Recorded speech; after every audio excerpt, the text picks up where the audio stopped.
நேர்கள் எல்லோருக்கும் வணக்கம் மற்றும் ஒரு காணொலியூடாக சந்தித்திருக்கின்றோம். தமிழகத்தினுடைய அரசியல் தான் தற்பொழுது பரபரப்பாக பேசப்பட்டுக் கொண்டிருந்த இந்த நிலையில இன்றைய நாள்ல பதவி பிரமாணம் நிறைவுற்றிருக்கின்றது. எல்லோரும் எதிர்பார்த்திருந்த அந்த தருணம் என்று கூட சொல்லக்கூடியதாக இருக்கிறது.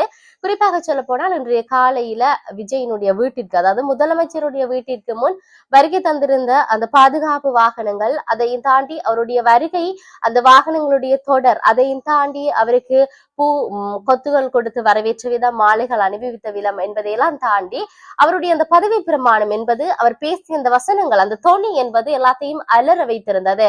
அன்று ஒரு முறை அரசு பதவி ஏற்கின்ற பொழுது எல்லோரும் அழுது தங்களுடைய சந்தோஷத்தை வெளிப்படுத்திய தருணம் இருந்தது. ஆனால் இன்றைய தினம் அதே பதவியேற்பு இடம்பெறுகின்ற பொழுது மக்களுடைய குரல் என்பது ஒலித்திருந்தது. சந்தோஷத்துல அவர்கள் கத்தி கூச்சலிட்டு தங்களுடைய மகிழ்ச்சியை தெரிவித்த விதம் என்பது பார்க்கின்ற பொழுது நிகழ்ச்சிகளை உண்டு பண்ணியிருந்தது. இதையும் தாண்டி அவருடைய தாய் தந்தையினுடைய நிகழ்ச்சியான தருணங்களும் அரங்கேறியிருந்தது என்பதை சொல்லக்கூடியதாக இருக்கிறது. இதன் பிற்பாடு அவருடைய உரை வந்து மெய் சிலிர்க்க வைத்திருந்தது என்பதை தான் சொல்லக்கூடியதாக இருந்தது. அவர் பேசிய அந்த ஒற்றை வார்த்தைகள் எல்லாம் அவர்கள் மத்தியில மனதில பதிவு செய்யப்படக்கூடியதான அத்தனை வார்த்தைகளும் அற்புதமாக இருந்தது என்பதை சொல்லக்கூடியதாக இருக்கிறது. அதன் பிற்பாடு அழகான அமைச்சரவை பதவி பிரமாணம் இடம்பெற்றிருந்தது. அமைச்சர்கள் எல்லோரும் பதவியினை ஏற்றிருந்தார்கள். அதிலும் குறிப்பாக சொல்ல போனால் ஒரு பெண் அமைச்சராக தெரிவு செய்யப்பட்டிருக்கின்றார். அந்த பெண் கீர்த்தனா, அவருக்கு 29 வயது என்று சொல்லுகின்றார்கள். இதையும் தாண்டி காரைக்குடி போன்ற இடங்கள்ல இருந்து அமைச்சர்கள் இதுவரை யாருமே தெரிவு செய்யப்பட்டதில்லை.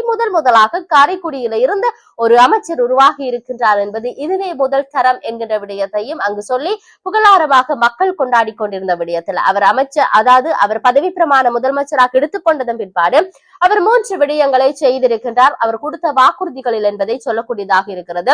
இதிலும் குறிப்பாக மக்களுக்கான 200 யூனிட் மின்சாரம் இலவசமாக என்பதை முதலாவதாக அவர் நிறைவேற்றி இருக்கின்றார்.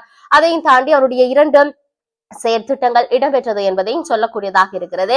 இதன் பிற்பாடு தற்பொழுது அவர் அங்கு சென்ற விடம், அவருடைய கையெழுத்துக்களை பதிவு செய்த விடயம், அதையும் தாண்டி அவர் பல இடங்களுக்கு சென்று பார்த்திருக்கின்றார். அங்கு காட்சிப்படுத்தப்பட்டிருந்த பல விடயங்களை கவனித்திருக்கின்றார்.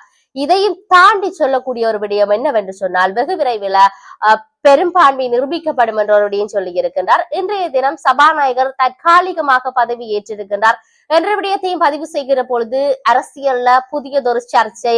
இந்த தமிழ் தாய் வாழ்த்து இறுதியில் இசைக்கப்பட்டதும், தேசிய கீதம் ஆரம்பத்தில் இசைக்கப்பட்டதும் மரபை மாற்றி இருக்கின்றார்கள். தாங்கள் கொண்டு வந்த அந்த வழிமுறையை மாற்றி இருக்கின்றார்கள். யாரை கேட்டு எதற்காக இதுவா மாற்றம் என்கின்ற பல கேள்விகள் எழுப்பப்பட்டிருக்கின்றது.